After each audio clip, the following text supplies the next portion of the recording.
Manny Ramirez is one of the best free agent signings the Boston Red Sox have ever made. But who are some of the other memorable signings? Find out on today's Locked On Red Sox. You are Locked On Red Sox, your daily Boston Red Sox podcast. Part of the Locked On Podcast Network, your team every day.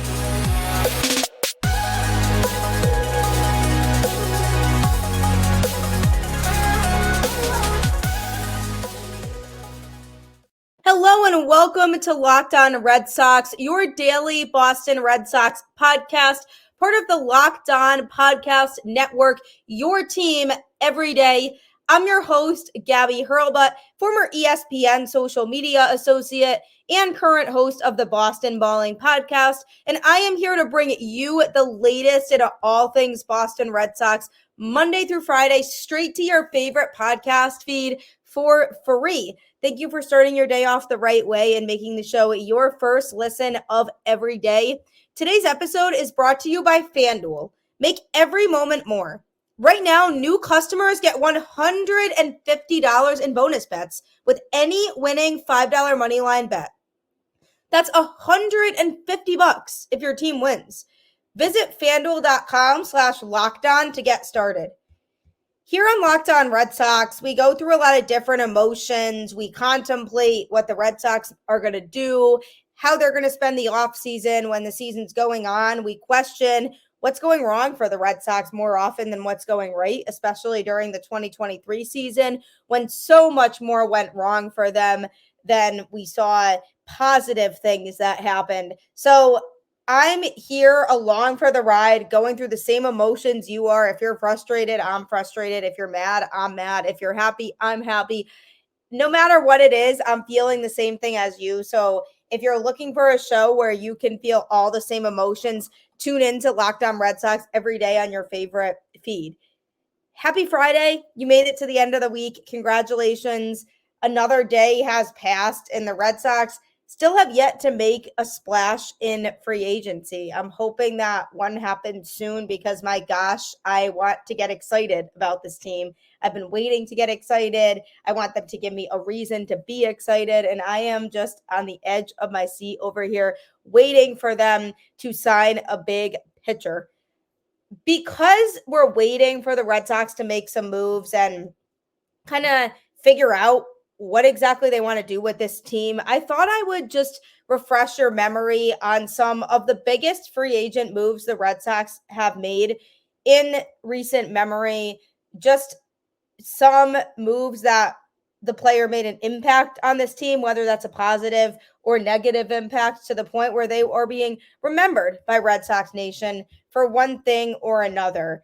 And as we look to another free agency period where we hope the Red Sox make a lot of moves, I figured I would just refresh your memory on some.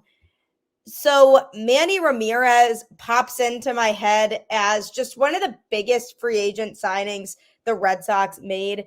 They signed him after the 2001 season for 8 years, $160 million with 2 option years on the contract. Reminder, an option year basically means either the team has an option so they can choose if they want to exercise that option on the player to bring them back or not for the next season, or there's a player option, which means the player can either choose to exercise their option or not. So there were 2 option years on his contract. That winter, the Red Sox were up for sale, basically meaning the outgoing ownership was spending someone else's money, essentially. Obviously, we know how Manny's career in Boston went. He will go down as one of the most memorable players in Red Sox history. He won 2 World Series with the teams, and there's no doubt that he's one of the best hitters to ever play the game.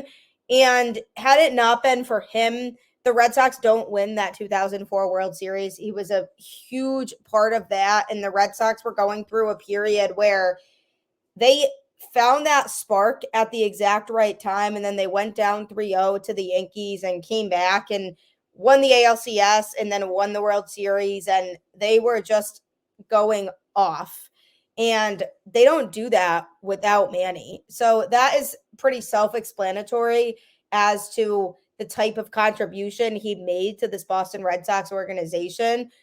But the point is that players like him can come out of free agency and just be the right fit for your franchise and just put up career numbers that nobody will ever forget. And Manny's one of those players that when you think of the Boston Red Sox, you think of Manny Ramirez. He's one of those guys that will forever be a face of the organization. And I don't think there's a single Red Sox fan out there who doesn't appreciate him and what he did for the Boston Red Sox franchise. So that to me sticks out like a sore thumb in the best way possible as one of the best free agent signings the Red Sox have ever made in their history.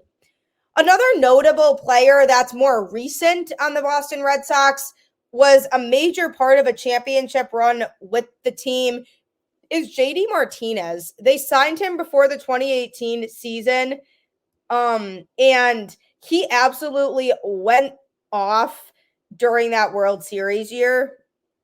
He put up an MVP caliber season in 2018, and then Mookie Betts, his teammate, ended up getting the title, but he came very close to winning it. He almost won the Triple Crown that year as well. He had an elite regular season that season, but was even better in the postseason than he was during the regular season. He averaged 36 homers and 111 RBIs in full-length seasons during his time with the Boston Red Sox. Besides the COVID year in 2020, didn't really have a down year in his time in Boston. If you think about 2018, 2019, 2021, those seasons were all very solid for him, and he was able to do a lot to contribute. And then 2022 was a little bit of a rougher season for him. And then they didn't bring him back in 2023. And then he went off with the Dodgers in 2023. But that 2018 team broke the record for most single season wins in Red Sox history. And they don't do that without JD. When there were runners on base, JD was the one I wanted at the plate because more often than not, he would drive in those runs.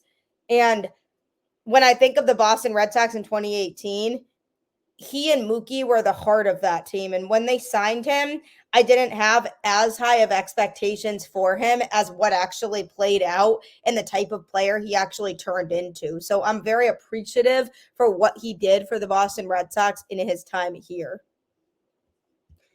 Another memorable free agent contract for the Red Sox that is on the opposite end of the spectrum and was one of the worst signings the team has ever made was Pablo Sandoval.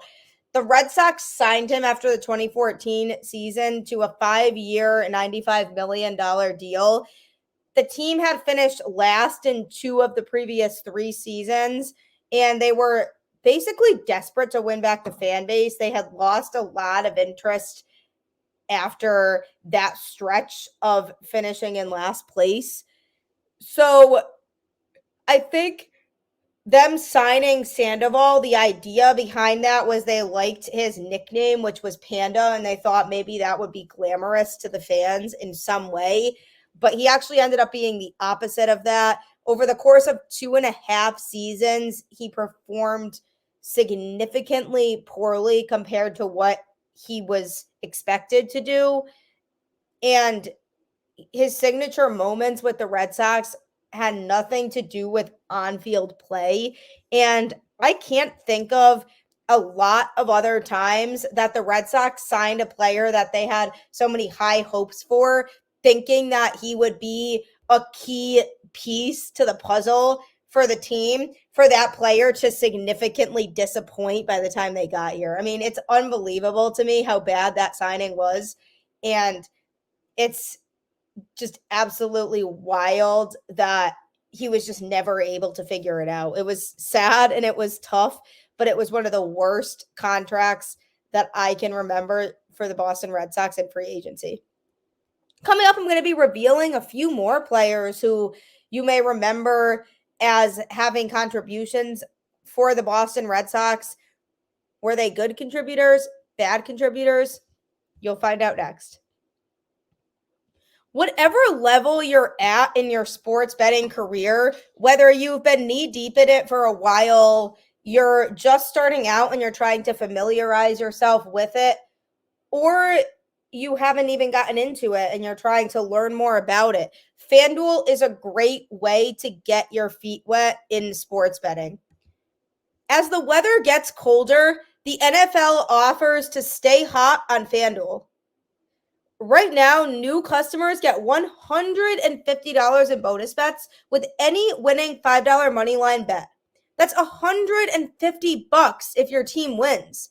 If you've been thinking about joining FanDuel, there's no better time to get in on the action. The app is so easy to use. There's a wide range of betting options, including spreads, player props, over-unders, and more. So visit FanDuel.com/lockedon and kick off the NFL season. FanDuel, official partner of the NFL. I know I always talk about how great FanDuel really is, and there are a lot of everydayers on this show who have gotten more and more hooked on FanDuel because of it and have come to me and said, I love FanDuel. I've been winning so much money on it. So they are speaking from personal experience. It works. It gives you the best options that you can possibly get for sports betting, and you are able to win so much money doing it. So I highly recommend FanDuel for anybody interested in just getting into it because it's very forgiving. You can win a lot of money, and if you're really serious about making it something that you can win a more sustainable amount of money on, head to FanDuel, bet on different sports, branch out. Don't be afraid. It will help guide you through. So head to FanDuel.com/lockedon. Also download the SiriusXM app because you can get the home broadcast of every Red Sox game straight to your feed.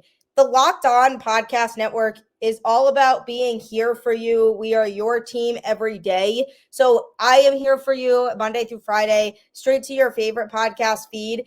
But SiriusXM is also here for you to give you that broadcast so that you can listen to the podcast before you start your workday and then be excited about the Red Sox game at night after you finish your workday. And if you can't watch it live, you can tune in via the SiriusXM app. Just search Red Sox and you can get the home broadcast of every game straight to your feed. So you absolutely should take advantage of that. In talking about the most memorable free agent signings for the Boston Red Sox in their team's recent history, Carl Crawford is a player that sticks out to me as one of the worst free agent contracts the Red Sox have come up with. He signed after the 2010 season to a 7-year, $142 million contract. His career in Boston, he produced a batting average of .260, .292 on base percentage, and .419 slugging with 14 home runs and 75 RBIs.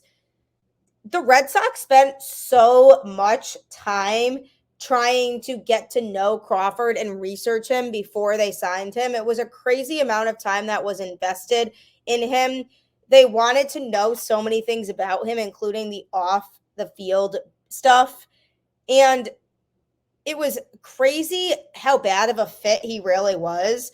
But the Red Sox still wanted him. And if they had gotten Tampa Bay Carl Crawford, it would have been a much better signing. But he didn't even come close to the same player that he was in Tampa Bay. And when the Red Sox found out that the Dodgers were willing to take the remainder of his deal off of their hands, they were like, thank God, like, let's part ways with this guy, please. He did not do anything that was productive in Boston. He put together just some very poor at-bats. And if you're sitting there having multiple chances on a team that really felt like they believed in you more than they should have, and you are not able to perform at all, that's disappointing. And so I'm looking at Carl Crawford and saying, I don't know what the Red Sox were thinking there, but for whatever reason, they thought they were going to get this really nasty player that they had seen in Tampa Bay, and it just straight up didn't work out. So that to me was one of the worst signings that in recent memory the Red Sox pursued. On the opposite end of the spectrum, I would say a good positive signing that the Red Sox made was David Price. On December 4th, 2015, he signed a 7-year, $217 million deal with Boston, which was a franchise record for a player. He recorded a win in his debut with the team on April 5th, 2016. He significantly improved in the second half of the season that year. In his first 18 starts, he had an 8-6 record with a 4.64 earned run average and was able to finish the season at a 3.99 ERA with a 17-9 record. He led the American League with 230 innings pitched and 227 hits allowed. He also recorded 228 strikeouts to mark the second highest in his career. So he had a good 2016 season, and fans felt a little bit up and down on him because of his injury history. He couldn't really stay healthy a lot in 2017 and didn't get to pitch a lot. He made his season debut in May of 2017 and then got in a verbal altercation with Dennis Eckersley on June 29th that kind of gave him a little bit of a bad rep. So fans at that point turned against him a little bit. And then on July 28th, he got injured again and then returned to the team on September 14th and was used as a reliever for the rest of the season. So I think fans were feeling a little bit negative about him after the 2017 season and saying, why did we sign this guy? I don't really want much to do with him. But then in 2018, one of my favorite years of Red Sox baseball, he was a World Series champion with the team. He basically fessed up to the whole situation with Dennis Eckersley and took responsibility for his portion of that. He said he wishes he had handled the situation differently and was determined to win over the fan base and the Boston Red Sox as a whole because he felt like he could pitch better than he did in 2017.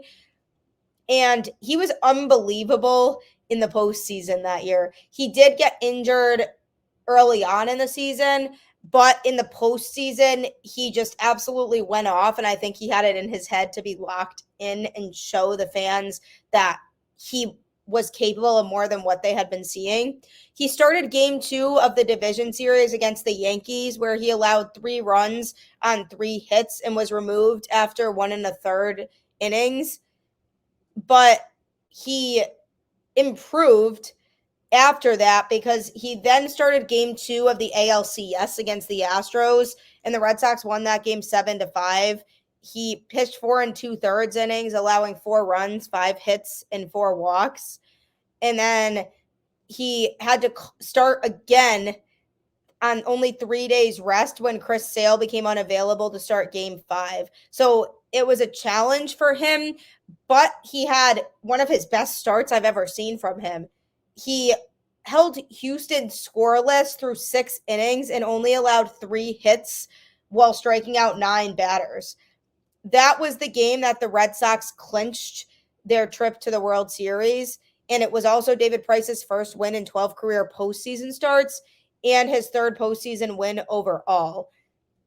Then the Red Sox went on to the World Series, and he started game 2, holding the Dodgers to 2 runs on 3 hits and 3 walks over 6 innings while striking out 5, and he earned the victory in that game too. He also came in relief in game 3 and pitched scoreless. So if you take all of that into consideration, yes, his 2017 season was rough, but it's hard to argue that you wouldn't have wanted David Price on the team during that 2018 run. He pitched very well against the Astros and against the Dodgers, and those were 2 potent lineups in 2018. Those were 2 teams that had some of the best offensive weapons in baseball, and he was able to come in and completely shut down those lineups. So that's very telling of his ability. And it was just so cool to see the way that he maneuvered through that postseason. And I think he earned a lot of respect back from fans for that. So because of his performance in 2018, I have to put David Price as one of the better free agent signings that the Red Sox executed. Coming up, who are the next three notable players that the Red Sox signed? I haven't mentioned one very big one yet, so that's coming up next. Locked On has a very exciting opportunity. They have officially launched the first ever National Sports 24/7 streaming channel on YouTube. Locked On Sports Today is here for you 24/7, covering the top sports stories of the day with the local experts of Locked On, plus our national shows covering every league. Go to Locked On Sports Today on YouTube and subscribe to the first ever National Sports 24/7 streaming channel. This is very exciting for everybody involved in Locked On because no other sports podcasting network or TV network has this. Locked On is the first network to do this. So if you've always been wishing that you had an easy way to catch up on sports when you miss things live, you can just subscribe to Locked On Sports Today on YouTube, and it will have you covered for the latest in all sports, everything that's going on, so you don't have to feel like you're missing anything. So subscribe to Locked On Sports Today. Also, don't forget that the Locked On Podcast Network is here for you, your team every day. Subscribe to Locked On Red Sox on your favorite podcast platform. Share the show with friends and family who also enjoy the Red Sox as much as you do, because I am here Monday through Friday giving you new Boston Red Sox content and also bringing some guests on. Tune in next week as I will be having a couple special guests on the show, so you won't want to miss those. So make sure that you're subscribed and follow me on Twitter at Gabby 10 and follow the show on Twitter at LO_Red Sox, because I will always be here to interact. I'm always open to starting new conversations on Twitter about this Red Sox team, and you can connect with other fans that way too. So follow me on Twitter, follow the show on Twitter, and we will have a good time, I promise, because talking Red Sox baseball can be fun, even when it doesn't seem like it is. So follow me on the show on Twitter and subscribe to Locked On Red Sox wherever you listen to podcasts. On today's show, I'm talking about some of the most memorable free agent signings the Boston Red Sox have made. And there's so many players that you can put into this discussion, but I'm trying to highlight some of the biggest ones, some of which were bad, some of which were great for the Red Sox, just to give you an idea of free agency, the types of players that the Red Sox could be going after this year. And they might not always work out. Sometimes they don't, and that's obviously a bummer, but it is what it is. So I'm talking about players who made an impact in which you would remember them. One player who wasn't a bad signing for the Boston Red Sox was Keith Foulke. On October 27th, 2003, he became a free agent, and 2004 was his first season with the team. He was absolutely dominant that year. He recorded 32 saves in 39 opportunities, while also recording 79 strikeouts and a .217 earned run average across 83 innings. In the playoffs that year, he appeared in 11 of 14 games, throwing 257 pitches over 14 innings. He pitched a lot in that playoffs, but the Red Sox really needed him. He racked up 19 strikeouts, and over the whole World Series stretch, only allowed one earned run total. He was absolutely fantastic in the World Series, just a minuscule 180 earned run average. But his most important work was in the ALCS against the Yankees when he pitched in 5 games and didn't allow a single run in any of them. When the Red Sox did go down 3-0 in the series, he threw 100 pitches over the next 3 days to help the team force Game 7. And he was also on the mound when the final out was made in the 2004 World Series. So that's something he'll always be remembered for by Red Sox Nation. But that 2004 season, is the sole reason why he's one of the best free agent signings the Boston Red Sox have made in their history, because they absolutely don't win that postseason without him. He was absolutely marvelous holding runners from scoring, and it allowed the Red Sox and their machine of an offense that they had to just go off and win those games. So they absolutely don't win without Foulke. So he's one of those players that I have to put in here. Another recent player the Red Sox signed that was a major surprise in a great way was Justin Turner. On January 6th, 2023, he signed a contract with the Red Sox for the 2023 season, and it also included a player option for 2024. And he had a career year in Boston. In 146 games, he hit .276 with 23 home runs and 96 RBIs. He did opt out of his player option for 2024 and became a free agent, but I don't blame him, because he needs to go out and explore and see what's out there and see the type of money he might get, because since he had one of his best seasons in 2023, his value is pretty high now, and he still might end up back in Boston if the Red Sox decide they might want to bring him back and re-sign him. But that might not happen. He might go elsewhere. But either way, he did what was best for him. And he just had one of his best seasons during the 2023 year in Boston. And I'm looking at that season and saying, because of him, the Red Sox were able to stay above water. And he was just a great clubhouse leader for the team as well. And that part often goes unnoticed or just so much more underrated.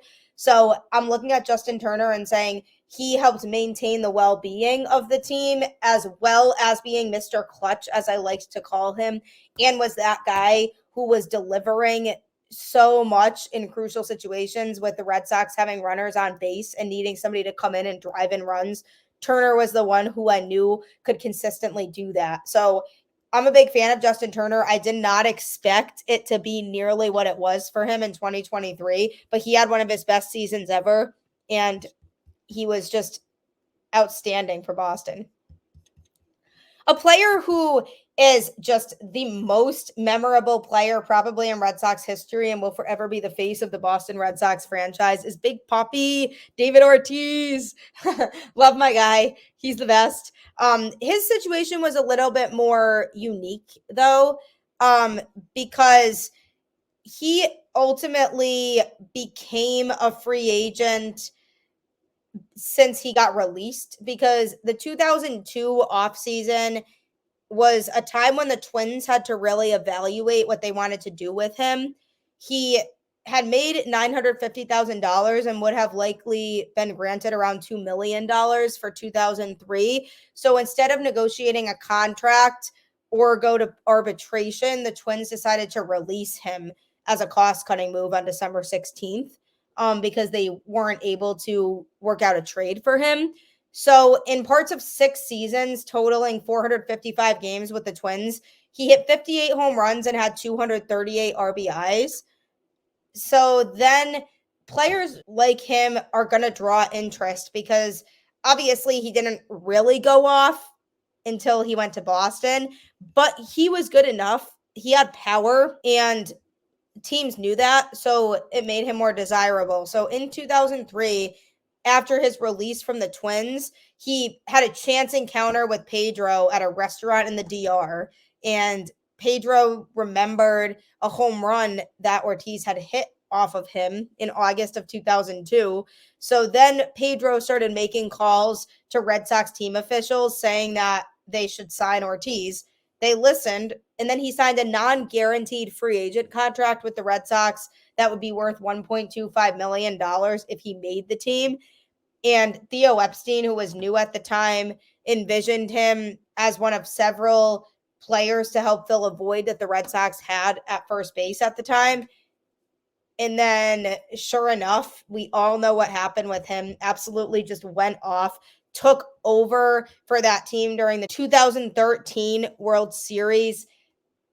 He just put that team on his back, and he was just so loved by all of Boston. And there's not enough words that can really describe what he did here. He hit so many home runs. He was an absolute machine, including some huge, memorable home runs during his time in Boston. It's just hard not to say that wasn't one of the best signings the Red Sox have made. People don't always look at it in the same category as some of the others because the way he got here was a little bit different, but you have to mention Ortiz in there. So all in all, the Red Sox have signed some memorable free agents over their time in recent memory when they've had their success. But the question becomes, will they spend money on those types of players this offseason? Only time will tell, but I'm really hoping they will. Don't forget to subscribe to Locked On Sports Today on YouTube, as Locked On has launched the first ever national sports 24/7 streaming channel. Locked On Sports Today is here for you 24/7, covering the top sports stories of the day with the local experts of Locked On, plus our national shows covering every league. Go to Locked On Sports Today on YouTube and subscribe to the first ever national sports 24/7 streaming channel. It's very exciting. It will keep you caught up on all things going on in all sports, and you won't regret it. And also, don't forget to download the SiriusXM app so you can get the home broadcast of every Red Sox game straight to your phone, so you don't have to worry about missing a single pitch. And that's the best feeling in the world, when you know you'll have a way to stay caught up in the game, even if you have to miss watching it live. So download the SiriusXM app today. Like I always say, keep the faith, go Red Sox, and I will catch you on the flip side.